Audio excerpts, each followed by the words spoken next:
안녕하십니까. 행정학 기본 강의 제6강을 시작하도록 하겠습니다. 이번 강의도요 1%의 행정학 이라는 책을 교재로 사용하도록 하겠습니다. 제6강의 강의 내용은요 그 교재 제1편 제6장의 탈전통주의 접근법 이 되겠습니다. 그 지난 강의에서 했던 그 행정학의 전통주의 접근 방법에 대해서 이것에 반발한 과학성을 추구하는 새로운 접근법을 통틀어서 우리는 탈전통주의 접근 방법이라고 이렇게 지칭을 합니다. 자, 그 클래시컬 오소독스라고 불리우는 정통주의 접근법이 갖고 있는 과학성의 추구는 분명히 한계가 있었습니다. 거대한 일반 이론을 추구하기는 했지만 그것이 경험적이고 실증적인 측면에서 상당한 제약을 갖고 있었어요.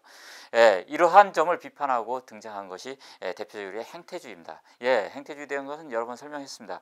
그러나 여러분들 여기서는 분명히 알 것이 논리 실증주의에 대한 다시 한 번에 여러분들이 정확한 개념 정립을 할 필요가 있다고 봅니다.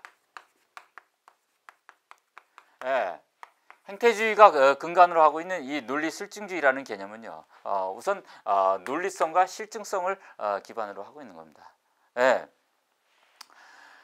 실증성이라는 거, 실증주의라는 거, 경험을 통해서 어떤 것이 우리가 관찰과 실험이라는 방법으로 진위 여부를 확인할 수 있어야 된다라는 것이 실증주의고요. 논리성이라는 것은 기존의 우리 지속체계에서 사실인지 아닌지가 판단할 수 있어야 된다. 논리적으로 도출될 수 있어야 된다라는 것이 논리성입니다. 그러므로 이 논리 실증주의 철학에서는 명제가 우리가 참인지 거짓인지를 기존의 지식체계 안에서 확인할 수 있는지 없는지를 가지고 분류합니다. 그래서 그것을 가치명제와 사실명제라는 걸로 분류해요. 그래서 이 가치명제는 예를 들어서 자살하는 것은 바람직하다, 바람직하지 않다. 자살하는 것은 나쁘다. 이거는 가치명제입니다. 그러나 사람이 소득이 떨어지면 자살을 한다. 자살을 할 가능성이 높아진다. 이것은 사실명제입니다. 그러므로 이러한 가치명제는 기존의 지식체계를 통해서 이것이 참인지 거짓인지를 우리는 구분할 수 없기 때문에 이러한 명제를 가지고 연구를 해서는 이론을 정립할 수 없기 때문에 이 가치명제는 연구 대상에서 제외해야 된다라는 것이 논리 실증주의의 기본 아이디어예요. 그러므로 사실명제만이 연구 대상이 되어야 된다라고 주장하는 것입니다. 자, 이러한 논리 실증주의를 근간으로 하고 있는 행태주의는요, 모든 조직 현상에서 공통되고 있는 인간의 행위 중에서 그 행태라는 점을 추출을 해냅니다. 행태라는 것은 겉으로 움직이는 행위만을 말하는 것이 아니라 인간의 의식적인 작용들을 얘기를 하는 겁니다. 그게는 어떤 사물에 대한 태도 또는 가치관조차도 행태로 볼 수 있습니다. 그래서 이런 행태들이 갖고 있는 일정한 패턴들이 있고요. 그런 패턴들을 분석을 해서 그러한 패턴이 발생하는데 원인이 된 요인들을 찾아내고 그 행태가 또 어떠한 결과를 초래하는지 하는 그런 상호 인과관계를 분석해내서 이러한 인과관계가 갖고 있는 점을 가설로서 정립하고요. 그것을 여러 유사 사례에다가 적용을 합니다. 그래서 검증을 통해 가지고 그것이 참인지 거짓인지를 확인을 해서 참인 경우로 나오면은 그것을 지식으로서 받아들이고 모든 사례에다 다 적용할 수 있는 이론으로서 확립해 나가는 이런 과정을 거치게 되는 것이 논리 실증주의의 기본적인 연구 접근 방법입니다. 행태주의의 가장 핵심적인 장점은 바로 이 계량적 분석을 통해서 과학성을 증진한다는 점이지만요. 행태주의가 갖고 있는 단점은 바로 이 가치 중립성이 갖고 있는 한계입니다. 가치 명제를 배제하고 사실 명제만을 채택을 해서 그것을 연구 대상으로 삼는다라는 그 논리가 결국은 이 가치 중립성이 갖고 오는 한계에 직면하게 되는데요. 대표적인 것이 이제 이 가치 중립성으로 인한 현상 유지의 속성이에요. 예를 들어서 어떤 명제를 정립을 할 때 행태주의에서는 이런 식으로 정립을 합니다. 민주주의의 수준이 올라가면은 국민의 행복 수준도 올라간다. 라는 이런 식의 인과관계를 분석을 하려고 할 때 결코 예를 들어서 민주주의가 이렇게 민주주의의 수준이 올라가면은 민중의 삶의 질이 개선이 된다. 이런 식의 명제를 받아들이지 않습니다. 즉 용어의 정립에 있어서도 분명 기존 이론 체계 내에서 정립된 확인된 그런 용어들만 사용하지 아직 확인되지 않은 그런 새로운 이론이라든가 또 개념들을 받아들이는데 소극적이다라는 것이죠. 바로 이러한 가치 중립성이 갖고 있는 그런 한계 때문에 기존의 민주주의라는 것은 어떤 환류 민주주의 원리에 따라서 대표자를 선출하고 그 대표자가 국민의 의사를 반영을 해가지고 정책을 만들고요. 그 정책을 집행을 해서 그 결과가 다시 피드백 돼 가지고 다시 대표성이 이렇게 변환이 되는 이런 그 환류 민주주의를 기본적으로 민주주의로 지칭을 하면서요. 그와 다른 새로운 민주주의라는 개념 자체를 받아들이지 않기 때문에 현재의 민주주의 수준이 곧 민주주의의 본질과 일치하고 그 외에 다른 민주주의의 가능성은 받아들이지 않는, 즉 그 현상 유지의 속성을 갖게 되는 이런 한계가 있습니다. 더군다나 이 사실 명제를 정립함에 있어서요, 분명하게 이 논리실증주의에서는 여러 가지 그 사례들에 적용을 해서 검증을 통해 가지고 일반화를 추구하기 때문에 계량적 분석을 하게 되거든요. 그러므로 어떤 그 계량적 분석이 가능한 연구 대상만을 연구하게 됩니다. 예를 들어서 그 투표 현상 같이요. 투표 현상 같은 경우는 투표의 사례들이 많고요. 또 투표가 그 계량화가 가능하기 때문에 이런 그 현상들만 연구하려는, 즉 우리가 이걸 주객전도 현상이라 그러죠. 목적보다는 수단이 더 앞서는 이런 그 현상이 발생하게 되는 문제점이 있습니다. 그래서 행태주의가 갖고 있는 그런 장점에도 불구하고 이런 그 접근 방법의 한계 때문에 오늘날 많은 그 비판을 받고 있는 상황입니다. 자, 뭐 행태주의 반발로 인해 가지고 1960년대에 들어서 후기 행태주의가 등장하고, 이에 따라서 정책학이 대두한 점은 이미 그 설명을 드렸고요. 또 그 미국 제도의 제3세계에 대한 이식 과정에서 일반인으로서 비교 행정론과 발전 행정론이 성립이 됐습니다. 비교 행정론의 한 분파로서 등장한 것이 이제 생태론적 접근 방법인데요. 이 생태론적 접근 방법은 행정 현상이 행정을 둘러싸고 있는 사회 환경으로부터 끊임없이 영향을 받아 가지고 그 발생하는 것이다라고 바라보면서 분석하는 접근법이 되겠습니다. 이 대표적인 학자가 리그스인데요. 여러분들 그 교재 제 3절을 보시죠. 그 생태론적 접근 방법의 대표자인 그 리그스는 이 행정을 둘러싸고 있는 사회 환경을 크게 전통 사회, 그 다음에 전위 사회, 그 다음에 분화 사회, 이렇게 3단계로 구분하면서요. 그런 사회 환경을 의 영향을 받아 가지고 행정에 그 세 가지 특징이 나타난다고 분석을 했습니다. 그래서 그 융합 사회하고 프리즘 사회, 분화 사회라는 이런 세 가지의 특징이 나타나고요. 이 각각 사회마다 나타나는 행정 현상으로서 융합 사회에서는 그 안방 행정이라는 모형이 나타나고요. 그 다음에 프리즘적 사회에는 사랑방 모형, 그 다음에 산업 사회에서는 사무실 모형이 등장한다고 합니다. 이 개념은 이제 그 사회 환경의 특성에 따라서 행정이 영향을 받아서 그 같은 제도 하에서도 행정 현상에서 나타나는 행태적 특성들이 다 다르다라는 것들을 분석한 문화 결정론적 접근법이 특징이라고 하겠습니다. 뭐 한국 사회도 일정한 어떤 그 융합 사회적 또는 프리즘적 사회의 속성을 갖고 있는데요.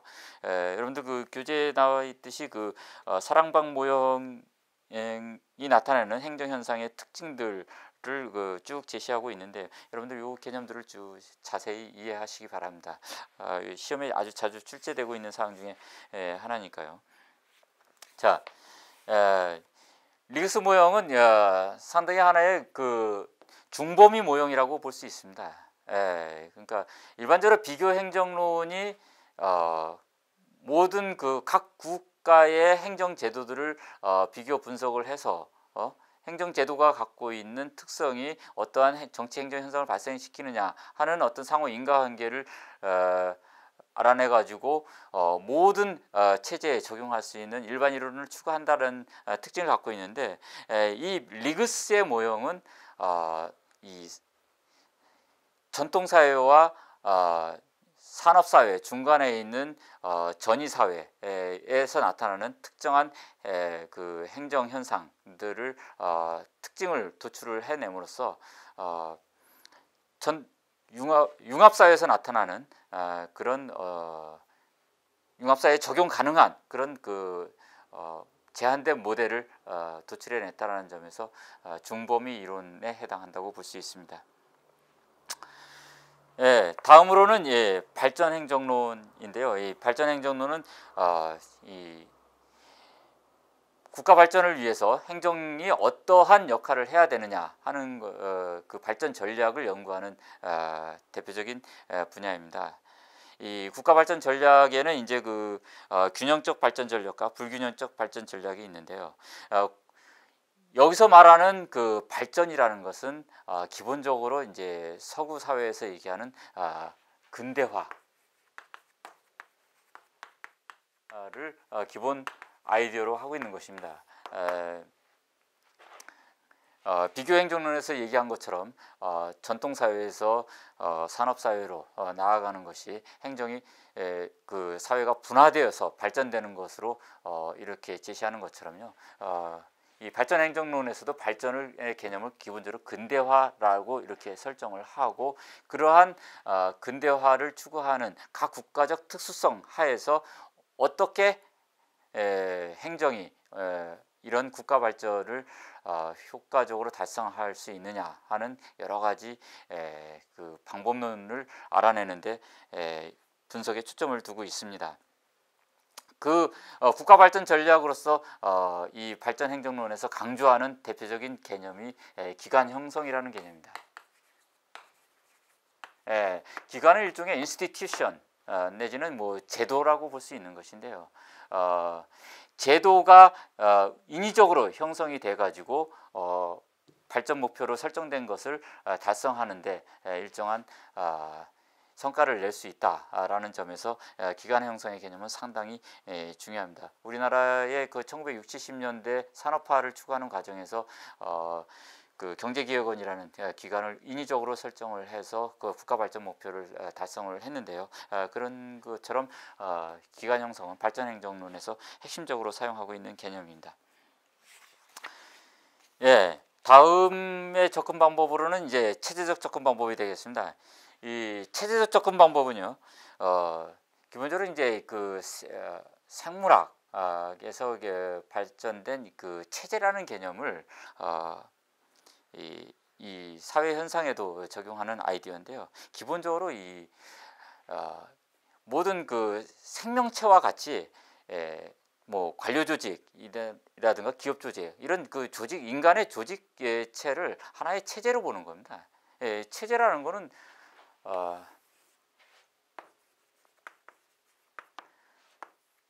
우리가 인간의 몸이 팔과 다리, 머리 이런 여러 가지 기관으로 구성되어 있으면서 그것이 모여서 하나의 전체 사람이다라는 형태를 만들어내지 않습니까? 이것처럼 조직도 마찬가지라고 봅니다. 그러니까 관료 조직도 여러 개의 부라든가 하위 부서 이런 단위들로 구성되어 있지만 그것들이 모여서 하나의 전체의 체제가 되는 겁니다.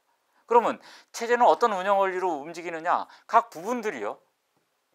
제각기 졸린 목적이 있습니다. 손과 다리, 머리 이런 것들이 각각의 목적이 있어서 그 목적에 따른 그 기능을 충실히 수행을 해야지 인간이라는 전체가 제대로 기능을 하는 것처럼 각각 부분들이 제대로 된 기능을 수행을 해야지 이 체제 전체가 원활히 작동을 하게 되는 것입니다. 바로 그래서 이 행정체제를 분석함에 있어서 전체 체제가 존립하기 위해서 그리고 체제의 목적을 원활히 달성하기 위해서 각 하위 체제들에게 기능들이 부여되어 있는데 그 기능들이 제대로 작동하고 있는지 아닌지를 분석함으로써 그 구조와 기능이 적합하게 매칭되어 있는지를 분석해서 그 체제의 목적이 원활히 달성되는지 안 하는지 하는 것들을 분석하고 이러한 기능이 제대로 달성되지 않는 원인들을 우리가 역기능이라고 하고요. 달성되는 걸 순기능이라고 합니다. 그래서 역기능의 발생 원인들을 찾아내는 것, 이것이 체제적 접근 방법이라고 볼 수 있습니다. 체제적 접근 방법은 모든 그 조직체에 적용할 수 있는 하나의 일반 이론이면서 일종의 way of thinking, 즉 사고방식이라고 볼 수 있어요. 그래서 그 체제적 접근 방법이 갖고 있는 최대의 장점은 일반 이론을 정립할 수 있으면서 과학적인 분석의 틀을 제공한다는 점에서 굉장히 강점을 갖고 있습니다. 그러나 이 체제론은 이 각각의 행정 조직들이 지역이나 국가 상황에 따라서 다른 특수성을 갖고 있는데 그런 특수성을 전혀 인정하지 않고 하나의 체제와 하위 체제 간의 상호관계 속에서만 분석을 한다라는 그런 한계를 갖고 있기 때문에 굉장히 정태적이고 보수적인 그런 이론 지향성을 갖고 있습니다. 이런 점에서 선진국의 행정 현상을 분석하는 데는 적합하지만 이 한국이라든가 이런 제3세계의 행정 현상을 분석하는 데 일정한 한계를 갖고 있다고 볼 수 있습니다. 지금까지 체제론을 통해서 행정학의 과학성을 추구한 접근 방법을 알아봤습니다. 비교 행정론이라든가 체제론이 그 과학적 접근 방법으로서의 의의를 갖고 있지만 이것이 그 사회 현상에 대한 동태적인 분석이 불가능하고요.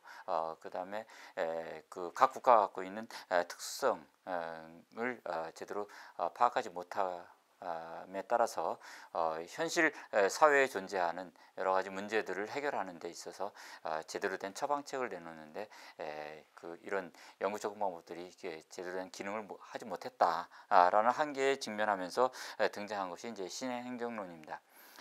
신행정론은 기본적으로 이제 1960, 70년대 미국 사회를 배경으로 하면서 급격한 사회 변화에 대해서 행정이 능동적으로 어떤 역할을 수행해야 된다라는 요청에 따라서 등장한 겁니다. 특히 이제 존슨 행정부 시대 때 그레이트 소사이어티라는 그런 슬로건에 따라서 사회 문제를 해결하기 위한 정부의 적극적인 정책적 대응 이라는 그런 환경 속에서 각각 정책들이 어떤 그 효과를 발휘하는지 그리고 어떠한 정책을 만들어서 사회 문제가 적절히 해결되는지 즉 이런 것을 우리가 적실성이라고 하거든요. 적실성.